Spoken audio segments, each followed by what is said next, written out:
so hard and got so far. আসসালামু আলাইকুম সুপ্রিয় শিক্ষার্থীরা, আশা করি তোমরা সবাই ভালো আছো। আজকে আমি আলোচনা করব নবম দশম শ্রেণীর সাধারণ গণিত বইয়ের প্রথম অধ্যায় বাস্তব সংখ্যা নিয়ে। আর আজকে টিউটোরিয়ালটা এমনভাবে সাজানো হয়েছে, যদি কোনো স্টুডেন্ট একেবারে এই অধ্যায় সম্পর্কে দুর্বল হয়ে থাকে, কোনো কিছুই না বোঝে, ইনশাল্লাহ আমার এই টিউটোরিয়ালটা প্রথম থেকে শেষ পর্যন্ত যদি দেখে, তার এই ভয় বা দুর্বলতাটা আর থাকবে না এবং এই অধ্যায়ের অঙ্কগুলো তার কাছে একেবারে পানির মতো সহজ হবে। তো আমরা আলোচনা করব বাস্তব সংখ্যা নিয়ে। এই বাস্তব সংখ্যা আলোচনা করতে গিয়ে আমাদের এই পয়েন্টগুলো আলোচনার মধ্যে চলে আসবে। তোমরা অবশ্যই হোয়াইট বোর্ডের উপর দেখতে পাইতেছো আমি যেগুলো লিখে রেখেছি, ডান পাশে এবং বাম পাশে দুই পাশে লিখে রেখেছি, তোমরা অবশ্যই দেখতে পাচ্ছ। 1 থেকে 26টা পয়েন্ট আমি লিখে রেখেছি। সবগুলো পয়েন্টে আমি পুঙ্খানুপুঙ্খানুভাবে এখানে বুঝিয়ে দেওয়ার চেষ্টা করব।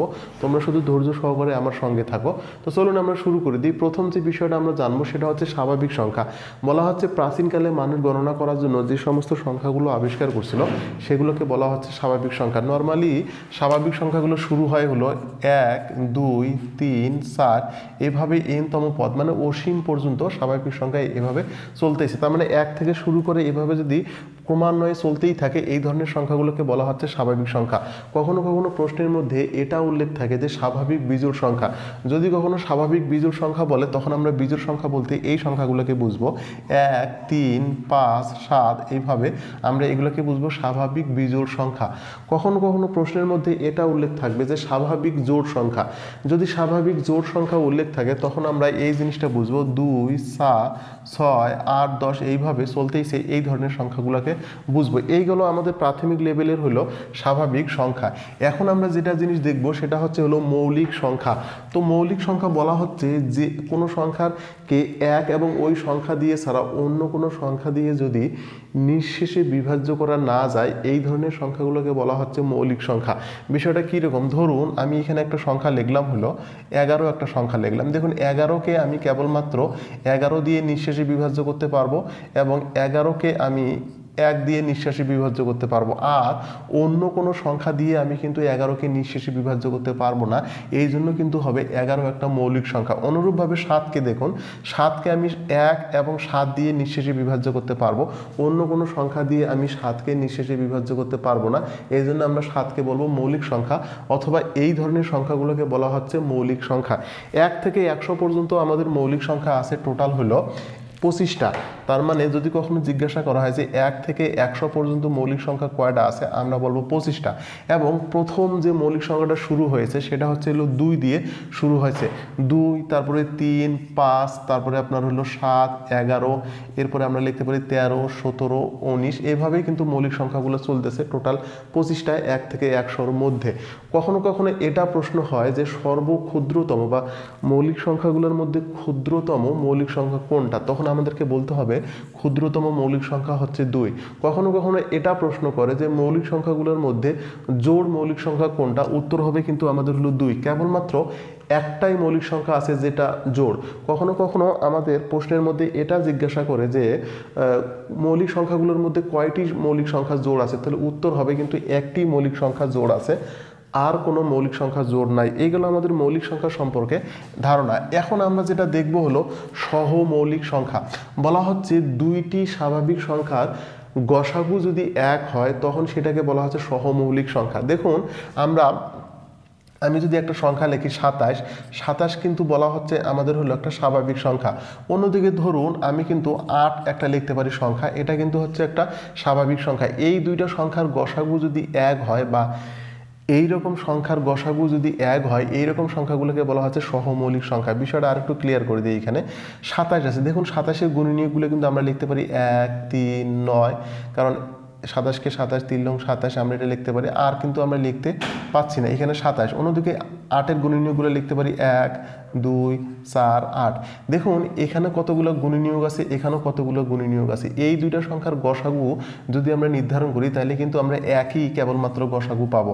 সুতরাং এই দুইটা সংখ্যা হবে আমাদের হলো সহমৌলিক সংখ্যা। আশা করা যায় বিষয়টা আমি বোঝাতে পেরেছি। আরেকটা উদাহরণ দিয়ে আমি জিনিসটা ক্লিয়ার করায় দেই। ধরুন এখানে একটা সংখ্যা আছে 7, এখানে একটা সংখ্যা আছে হলো 6, তাহলে এটার গুণনীয়কগুলো আছে 1, 2, 3, 6, এটার গুণনীয়কগুলো আছে 1 এবং 7। দেখুন এখানে কিন্তু 1 এবং 1-এই কিন্তু মিল আছে গুণনীয়ক। অন্য কোনো গুণনীয়ক মিল নাই। যখন দুটা স্বাভাবিক সংখ্যার মধ্যে গুণনীয়ক কেবলমাত্র একটাই মিল থাকবে, একই শুধু মিল থাকবে, অন্য কোনো গুণনীয়ক মিল থাকবে না, এইরকম সংখ্যাগুলোকে বলা হচ্ছে হলো সহমৌলিক সংখ্যা। তো আশা করা যায় সহমৌলিক সংখ্যাগুলো বুঝতে পেরেছি। এখন আমরা যেটা জিনিস দেখব সেটা হচ্ছে হলো যৌগিক সংখ্যা।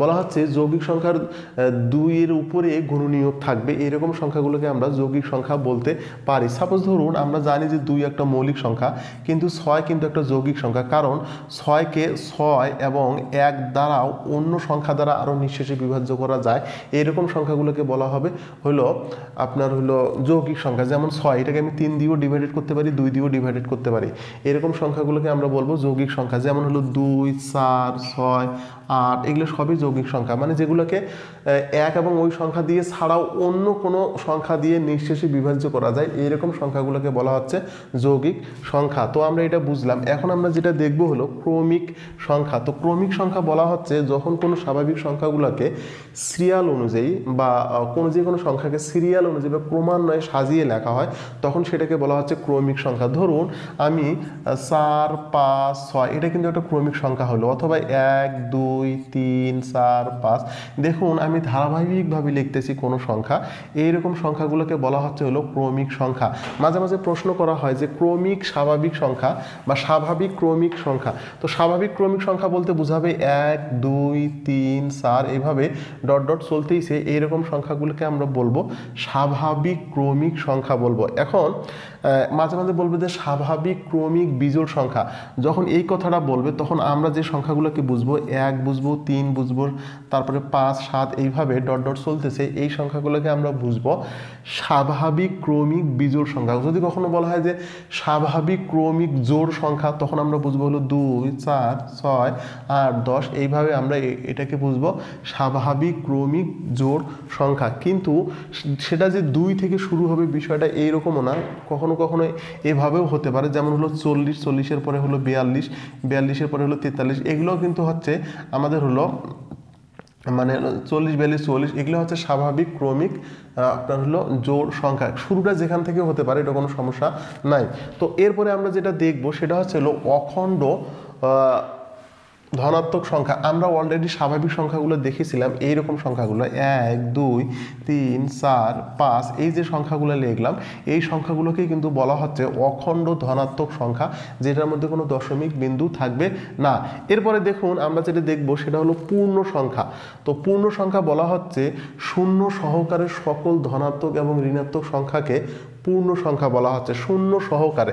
সাপোজ ধরুন এই দিক থেকে যদি শুরু করি 3, 3-এর পরে কত 2, 2-এর পরে 1, এরপরে মধ্যখানে 0, তারপরে 1, 2, 3, এভাবে যদি চলতেই থাকে, মাইনাস এইদিকে অসীম পর্যন্ত চলতেছে, অন্যদিকে 1, 2, 3 অসীম পর্যন্ত চলতেছে, মধ্যখানে 0, এইরকম সংখ্যাগুলোকে বলা হচ্ছে আমাদের হলো পূর্ণ সংখ্যা। আশা করা যায় আমি বোঝাতে পেরেছি পূর্ণ সংখ্যা কোনগুলো। এখন আমরা যেটা দেখব সেটা হচ্ছে হলো ভগ্নাংশ দেখব। বলা হচ্ছে p/q আকারে প্রকাশ করা যায় বা লেখা যায়, এইরকম সংখ্যাগুলোকে বলা হচ্ছে ভগ্নাংশ। যেমন আমি যদি বলি যে p/ হলো q, এখানে একটা জিনিস খেয়াল করে দেখুন, এই p কে বলা হচ্ছে আমাদের হলো লব, এবং এটাকে বলা হচ্ছে হলো এই q কে বলা হচ্ছে হর। এখানে শর্ত আছে যে q = কখনো 0 হতে পারবে না এবং q এর মান কখনো 1 হতে পারবে না। আমরা যদি এরকমভাবে কোনো একটা সংখ্যা লিখি 3/1, এটাকে কিন্তু ভগ্নাংশ বলা যাবে না সংজ্ঞা অনুযায়ী। আবার আমরা যদি লিখি 2/1, এটাকে ভগ্নাংশ বলা যাবে না, কারণ এই যে কিউ এর মানটা অর্থাৎ হর কখনো 1 হতে পারবে না। আবার 2-এর নিচে যদি 0 দেই, এটা কখনো আমরা ভগ্নাংশ বলতে পারবো না। আমাদের ভগ্নাংশ হইতে গেলে অবশ্যই মনে করেন কিউ এর মানটা 1-এর বড় হতে হবে। যেমন আমি যদি এটা লিখি 2/3, হ্যাঁ এটা কিন্তু একটা ভগ্নাংশ হবে। অন্যদিকে দেখুন আমি যখন 1/2 লিখবো, এটাও কিন্তু একটা ভগ্নাংশ হবে। এখানে আমরা এই ভগ্নাংশটাকে সাধারণত 3 ভাগে ভাগ করতে পারি। একটাকে বলা হচ্ছে প্রকৃত ভগ্নাংশ, আরেকটাকে বলা হচ্ছে অপ্রকৃত ভগ্নাংশ, এবং একটাকে বলা হচ্ছে মিশ্র ভগ্নাংশ। প্রকৃত ভগ্নাংশ কোনটাকে বলা হচ্ছে, যখন আমার হর থেকে লব হলো ছোট হবে, তখন সেইটাকে বলা হচ্ছে হলো প্রকৃত ভগ্নাংশ। আর যখন হলো আমাদের হলো হর থেকে লব হলো বড় হবে, আমি যদি এটা 2/3 লিখি, তখন এইটা হয়ে যাবে আমাদের হলো অপ্রকৃত ভগ্নাংশ। অপ্রকৃত ভগ্নাংশ হবে এইটা। অর্থাৎ তাহলে আমরা এটা বুঝলাম যে লব থেকে হর যখন আমার হলো বড় হবে, তখন লব থেকে হর যখন বড় হবে তখন প্রকৃত, এবং হর থেকে লব যখন বড় হবে তখন সেটাকে আমরা বলবো হলো অপ্রকৃত, এবং এইটার প্রকৃত ভগ্নাংশের সাথে যখন একটা পূর্ণ সংখ্যা যুক্ত থাকবে তখন সেটাকে বলা হচ্ছে হলো মিশ্র ভগ্নাংশ। এগুলো আমাদের ভগ্নাংশের সাধারণ একটা আইডিয়া বা ব্যাখ্যা। এখন আমরা যেটা জিনিস দেখব সেটা হচ্ছে হলো মূলদ সংখ্যা। এই অধ্যায়ের যেটা সবচেয়ে গুরুত্বপূর্ণ একটা বিষয়, বলা হচ্ছে পি বাই কিউ আকারে লেখা যায় এইরকম সংখ্যাকে বলা হচ্ছে মূলদ সংখ্যা। পি বাই কিউ আকারে লেখা যায়। সাপোজ ধরুন এখানে পি বাই কিউ আকারে, যেখানে কিউ এর শর্ত দিচ্ছে যে কিউ এর মান কখনো 0 হতে পারবে না, এইরকম সংখ্যাকে বলা হচ্ছে মূলদ সংখ্যা। দেখুন 3 কিন্তু একটা মূলদ সংখ্যা, 3.0 এটাও একটা মূলদ সংখ্যা। আবার যদি আমি 5/2 লিখি এটাও একটা মূলদ সংখ্যা, 2.5 লিখলাম এটাও একটা মূলদ সংখ্যা। আবার যদি কেউ এইভাবে লেখে 1.3 এর উপর পৌনঃপুনিক দেয় এটাও একটা মূলদ সংখ্যা। কেউ যদি লেখে 2.4 5 4 5 এইভাবে ডট ডট চলতেছে এটাও কিন্তু একটা 4 5 মানে এভাবে চলতেছে, এটাও কিন্তু একটা মূলদ সংখ্যা। তো আমরা বুঝলাম যে পি বাই কিউ আকারে যদি লেখা যায় অর্থাৎ ভগ্নাংশ আকারে যদি কোনো কিছু লেখা যায় এইরকম সংখ্যাগুলোকে বলা হচ্ছে হলো মূলদ সংখ্যা। এখন আমরা তবে এরপরে আসবে এখন হলো অমূলদ সংখ্যা।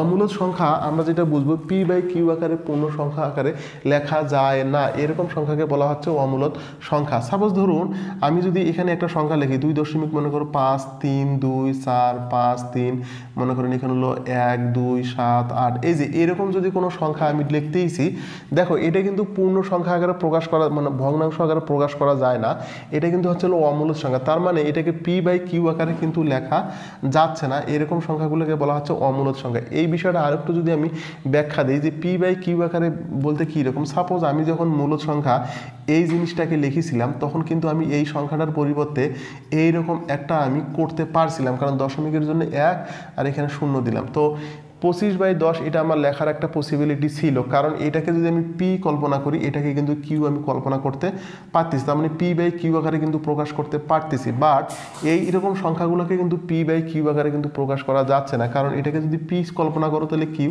তাহলে আমরা 2 এরপরে 5 3 2 এটা অর্ডার চলতেছে, নিচে হয়তো বা দশমিকের জন্য 1 দিতে পারে, কিন্তু 0 0 আমি কতগুলো 0 দেবো এটা তো বলা যাচ্ছে না। তো এই জন্য বলা হচ্ছে যে পি বাই কিউ আকারে যে সংখ্যাগুলোকে প্রকাশ করা যায় না এই ধরনের সংখ্যাগুলোকে বলা হচ্ছে হলো অমূলদ সংখ্যা। এবার দেখুন অমূলদ সংখ্যাগুলো সাধারণত আমরা কিভাবে চিনব এবং মূলদ সংখ্যাগুলো কিভাবে চিনব। অমূলদ সংখ্যাগুলোকে বলা হচ্ছে পূর্ণবর্গ সংখ্যা নয় এইরকম সংখ্যার বর্গমূল বা তার ভগ্নাংশ হচ্ছে হলো অমূলদ সংখ্যা। দেখুন পূর্ণবর্গ নয় আমরা জানি যে যদি 2 এর উপর স্কোয়ার করে তাহলে 4 হবে, 1 এর উপর স্কোয়ার করলে তাহলে 1 হবে, 3 এর উপর স্কোয়ার করলে কিন্তু 9 হবে, এরপরে 4 এর উপর স্কোয়ার করলে কিন্তু 16 হবে। এখানে দেখুন এই যে 1 4 9 16 এই সংখ্যাগুলোকে বলা হচ্ছে পূর্ণবর্গ সংখ্যা। এইগুলা বাদ দিয়ে যে সংখ্যাগুলো থাকে আমাদের হলো নিচের দিকে আরো নামতেছে এইভাবে, যেমন হলো এখান থেকে হলো মনে করুন 3, তারপরে হলো 5 7 8, তারপরে হলো 10 11, এরপরে কত 12 13 14, এই যে এই সংখ্যাগুলো কিন্তু পূর্ণবর্গ সংখ্যা নয়। আর এই পূর্ণবর্গ সংখ্যাগুলোর উপর যখন আমরা বর্গমূল করব এই বর্গমূল জিনিসটা হবে হলো অমূলদ সংখ্যা। ক্লিয়ার? এবার যেমন √2 এটা একটা অমূলদ সংখ্যা, কারণ 2 কিন্তু পূর্ণবর্গ সংখ্যা নয়। আবার যদি √3 এটা কিন্তু পূর্ণবর্গ সংখ্যা নয়। আবার যদি √5 এটা কিন্তু পূর্ণবর্গ সংখ্যা নয়। অর্থাৎ পূর্ণবর্গ সংখ্যা নয় এইরকম সংখ্যাগুলোকে যদি বর্গমূল করা হয় সেগুলো কিন্তু হবে অমূলদ সংখ্যা। এখন আমরা দেখব হলো পূর্ণ ঘন সংখ্যা নয় এইরকম সংখ্যাগুলোকে যদি আমরা বর্গমূল করি সেগুলোও কিন্তু হবে অমূলদ সংখ্যা। বিষয়টা কীরকম ভাবে আমি যদি বলি এখানে, কারণ আমি যদি 1 এর উপর ঘন করি তাহলে কিন্তু আমি 1 পাবো, এখানে আমি যদি 2 এর উপর ঘন করি তাহলে কিন্তু আমি 8 পাবো, ঠিক আছে। আমি যদি 3 এর উপর ঘন করি তাহলে কিন্তু আমি 27 পাবো, আমি যদি 4 এর উপর ঘন করি তাহলে আমি 64 পাবো। এই যে 1 8 27 64 এই সংখ্যাগুলোকে বলা হচ্ছিল পূর্ণ ঘন সংখ্যা। আর এই সংখ্যাগুলো বাদ দিয়ে যে সংখ্যাগুলো থাকবে সেগুলো কিন্তু পূর্ণ ঘন সংখ্যা নয়। এই ধরনের সংখ্যাগুলোকে বলা হচ্ছে যদি এখন আমরা বর্গ ঘনমূল করি তখন যে অ্যান্সারটা দাঁড়াবে সেইগুলো দাঁড়াবে হলো অমূলদ সংখ্যা। কারণ আমি যখন এই 8কে যখন আমি এইভাবে ঘনমূল করব তখন আমি কিন্তু এই লাইনটা সমান সমান আমি এটা লিখতে পারবো, সরি এটা কাটিয়ে দিলে কিন্তু আমি 2 পাবো। সুতরাং আমি কিন্তু একটা মূলদ সংখ্যা পাচ্ছি। বাট আমি যখন 5কে যখন আমি এভাবে ঘনমূল করব তখন কিন্তু সেটা একটা অমূলদ সংখ্যা দাঁড়াবে, কারণ এটা একটা পূর্ণ ঘন মূল সংখ্যা নয়। আর যেগুলো সংখ্যা পূর্ণ ঘন নয় সেগুলো সংখ্যাকে যদি আমরা ঘনমূল করি তাহলে কিন্তু রেজাল্ট দাঁড়াবে অমূলদ সংখ্যা। অনুরূপভাবে আমরা এই সংখ্যাগুলো লিখতে পারি, যেমন হলো 2, তারপরে 3, তারপরে 4, 5, 7। এই সংখ্যাগুলোকে যদি ঘনমূল করা হয় তাহলে উত্তর কিন্তু যেটা দাঁড়াবে সেটা কিন্তু দাঁড়াবে হলো আমাদের হলো অমূলদ সংখ্যা। তাহলে এটা আমাদেরকে মাথায় রাখতে হবে, পূর্ণ বর্গ সংখ্যা নয় অথবা পূর্ণ ঘন সংখ্যা নয়, এইরকম সংখ্যাকে বর্গমূল করলে সেটা অমূলদ সংখ্যা হয়, অথবা তার যে ভগ্নাংশটা রেজাল্ট করবে সেটা কিন্তু হবে আমাদের হলো অমূলদ সংখ্যা। আরেকটা বিষয়ে বলে দিই, সেটা হচ্ছে হলো পাই অথবা আপনার হলো যেটা আমরা বীজগণিতিক রাশির ক্ষেত্রে ব্যবহার করি, এই ধরনের জিনিসগুলো কিন্তু অমূলদ সংখ্যা হিসাবে বিবেচনা করা হয়। পাইয়ের মান যেমন হলো 22/7, অন্যদিকে এর মান 2.71 সামথিং। তো এই ধরনের বর্ণগুলোকে বা যে মানগুলো দেওয়া থেকে প্রতীকগুলোর, এগুলোকে কিন্তু বলা হচ্ছে হলো অমূলদ সংখ্যা। তো এইগুলো আমাদের মূলদ সংখ্যা এবং অমূলদ সংখ্যার এগুলো বিষয়। এরপরে আমাদের জানবো হলো বাস্তব সংখ্যা। এই যে মূলদ এবং অমূলদ সংখ্যাগুলোকে একত্রিতভাবে কিন্তু বলা হচ্ছে বাস্তব সংখ্যা। এখন আমরা দেখব দশমিক ভগ্নাংশ। এই যে মূলদ সংখ্যা যে আমরা বললাম বা অমূলদ সংখ্যা যে বললাম একটু আগে, এই মূলদ সংখ্যা এবং অমূলদ সংখ্যাকে যখন আমরা দশমিক দিয়ে প্রকাশ করব তখন সেগুলোকে বলা হচ্ছে হলো দশমিক ভগ্নাংশ সংখ্যা। কীরকমভাবে আমরা কিছুক্ষণ আগে জানলাম 3 একটা কিন্তু আমাদের হলো মূলদ সংখ্যা। যখন আমি 3কে 3.0 বলবো তখন সেটা হয়ে যাবে আমাদের হলো দশমিক ভগ্নাংশ। আমরা কিছুক্ষণ আগে বললাম যে √2 একটা মূলদ সংখ্যা। √2 মানটা যদি আমরা এইভাবে লিখি 1.4142, তার মানে 4142 এইভাবে চলতেছে। তো এই ধরনের সংখ্যাগুলোকে বলা হচ্ছে কিন্তু হলো মানে দশমিক ভগ্নাংশ। মোট কথা হচ্ছে মূলদ এবং অমূলদ সংখ্যাগুলোকে যখন আমরা দশমিক বিন্দু দিয়ে প্রকাশ করব তখন সেই সংখ্যাটাকে বলা হচ্ছিল দশমিক ভগ্নাংশ। তো এটা আমরা বুঝলাম। দশমিক ভগ্নাংশটাকে সাধারণত আমরা 3টা ভাগে ভাগ করতে পারি। একটাকে বলা হচ্ছিল সসীম দশমিক ভগ্নাংশ, তারপরে বলা হচ্ছে আবৃত দশমিক ভগ্নাংশ, তারপরে বলা হচ্ছিল অসীম দশমিক ভগ্নাংশ। এখন আমরা যে জিনিসটা জানবো সেটা হচ্ছিল সসীম দশমিক ভগ্নাংশ। সসীম দশমিক ভগ্নাংশ কোন জিনিসটাকে বলা হচ্ছে? দেখুন, বলা হচ্ছে যে দশমিক বিন্দুর পরে যে অঙ্কগুলা থাকবে এই অঙ্কগুলা যদি সসীম সংখ্যক হয়, মানে শেষ হয়ে যায়, এই ধরনের দশমিক ভগ্নাংশগুলোকে বলা হচ্ছে সসীম ভগ্নাংশ। যেমন 2.4 এটা কিন্তু ক্লিয়ার, এরপরে কিন্তু আর নতুন করে কিন্তু কোনো এখানে অঙ্ক নাই। আবার ধরুন 5.75, 2, 3, 4, দেখুন এটা কিন্তু অলরেডি শেষ হয়ে গেছে। আমি দশমিক বিন্দুর ডান দিকের অঙ্কগুলা বলতে পারতেছি যে এই অঙ্কগুলা কয়টা করে আছে। তো এই ধরনের অঙ্কগুলোকে বলা, সংখ্যাগুলোকে বলা হচ্ছে সসীম দশমিক ভগ্নাংশ। এটা একটা আমাদের ক্লিয়ার হয়ে গেলাম। এর পরবর্তীতে আমরা দেখব হলো আবৃত দশমিক ভগ্নাংশ। আবৃত দশমিক ভগ্নাংশ বলা হচ্ছে যে কোনো সংখ্যার দশমিক বিন্দুর পরে অঙ্কগুলো সবগুলো অঙ্কে পুনরাবৃত্ত হবে, অথবা আপনার হলো কিছু অঙ্ক পর পর পুনরাবৃত্তি হবে। এই ধরনের সংখ্যাগুলোকে বলা হচ্ছে আবৃত দশমিক ভগ্নাংশ। বিষয়টা আমরা ক্লিয়ার হয়নি। সাপোজ ধরুন আমি এখানে একটা সংখ্যা লিখলাম 1.33333। দেখুন এটা কিন্তু চলিচ্ছেই, ঠিক আছে, এটা কিন্তু চলতেছে। এই যে 3 অঙ্কটা বারবার আসতেছে, এই ধরনের অঙ্কগুলোকে বলা হচ্ছে সংখ্যাগুলোকে বলা হচ্ছে আবৃত দশমিক ভগ্নাংশ। শুধু কি এটা এরকমই হবে? না, যদি বলা হয় 2.4, 5, 7, 8, 7, 8, 7, 8, দেখুন এই যে কিছু অংশ পর, মানে এই অংশটা পর 7, 8, 7, 8, 7, 8 বারবার আসছে, এই ধরনের অঙ্কগুলোকে বলা হচ্ছে হলো আবৃত দশমিক ভগ্নাংশ বলা হচ্ছে। এখানে একটু কথা বলে নেই, এই যে অঙ্কগুলো ডান পাশে বারবার পুনরাবৃত্তি হচ্ছে এই অংশটুকু বলা হচ্ছে হলো আবৃত অংশ বলা হচ্ছে। আর যে অংশটুকু জাস্ট একবারই ব্যবহৃত হচ্ছে, যে কয়টা অঙ্ক, এই অঙ্কগুলোকে বলা হচ্ছে হলো অনাবৃত অংশ। আমার মনে হয় বিষয়টা ক্লিয়ার করতে পারছি। এই অংশটুকুকে বলা হচ্ছে অনাবৃত অংশ এবং এই অংশগুলোকে বলা হচ্ছে হলো আবৃত অংশ, যে অংশটা বারবার আসতেছে। এটা গেল আমাদের হলো আবৃত দশমিক ভগ্নাংশ। এটা ইনশাল্লাহ আমরা এতক্ষণে বুঝলাম। এখন আমরা বাম পাশে চলে আসব, সিরিয়াল নাম্বার হলো 14 নাম্বার, যেটা বলা হচ্ছে অসীম দশমিক ভগ্নাংশ। বলা হচ্ছে কোনো দশমিক সংখ্যা লেখার পরে যদি সংখ্যাগুলো ডান দিকে অসীম সংখ্যকভাবে চলতেই থাকে, এই ধরনের সংখ্যাগুলোকে বলা হচ্ছে আমাদের অসীম দশমিক ভগ্নাংশ। যদি আমি লিখি এখানে 7.2, 3, 4, 5, 7, 8, 9, 0, 2, 3, 4 1 2 এই যে এইভাবে চলতেইছে।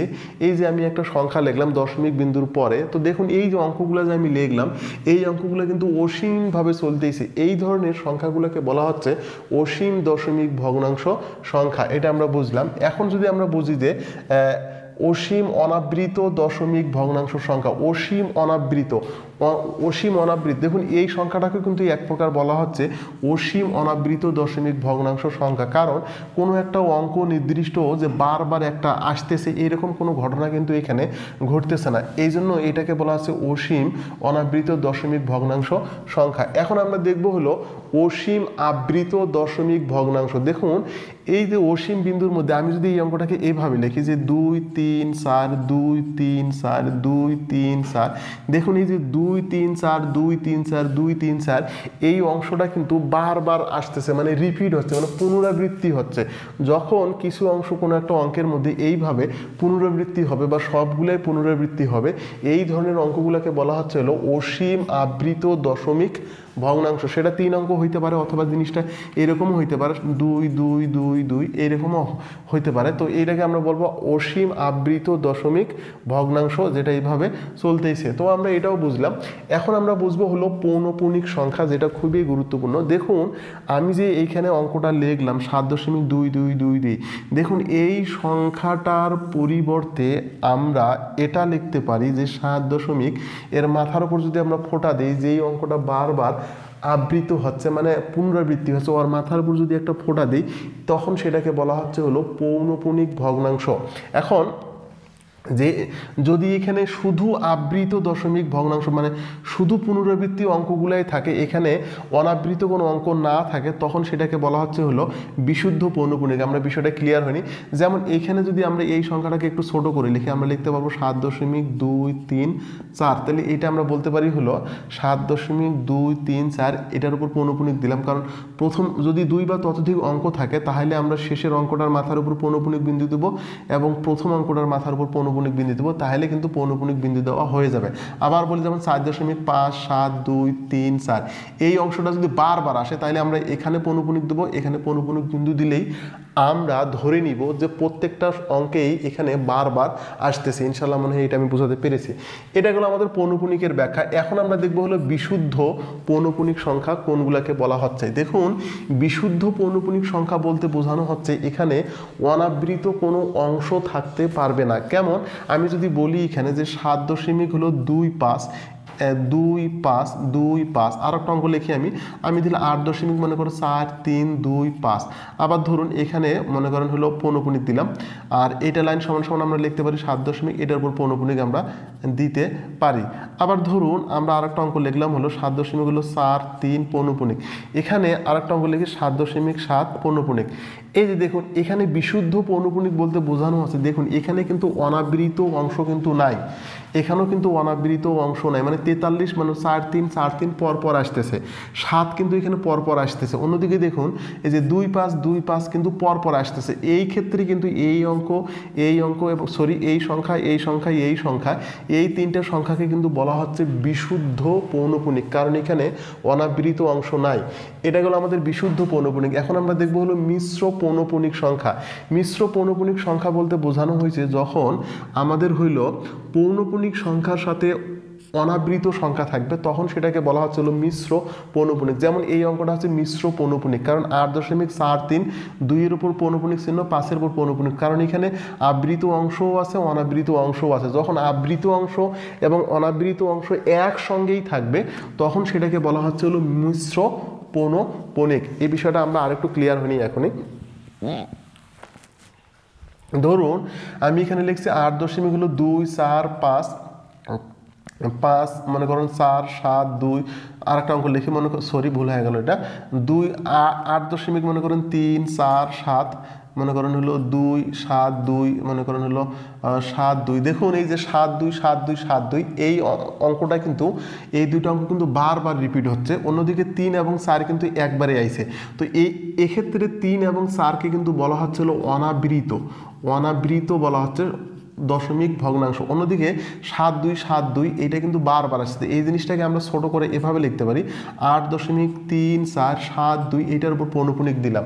তার মানে এই অঙ্কটার ক্ষেত্রে দেখেন এই অংশটা কিন্তু আমার বারবার আসতেছে, বাট এটা কিন্তু বারবার আসতেছে না। এটা হলো অনাবৃত অংশ, এটা হলো আবৃত অংশ, এবং এটা আবৃত অংশ হওয়ার কারণে মাথার উপর পৌনঃপুনিক বিন্দু দিচ্ছি। এই ধরনের সংখ্যাগুলোকে বলা হচ্ছে হলো মিশ্র পৌনঃপুনিক সংখ্যা। ক্লিয়ার? এখন আমরা দেখব হলো সদৃশ্য আবৃত দশমিক ভগ্নাংশ কোনগুলোকে বলা হয়।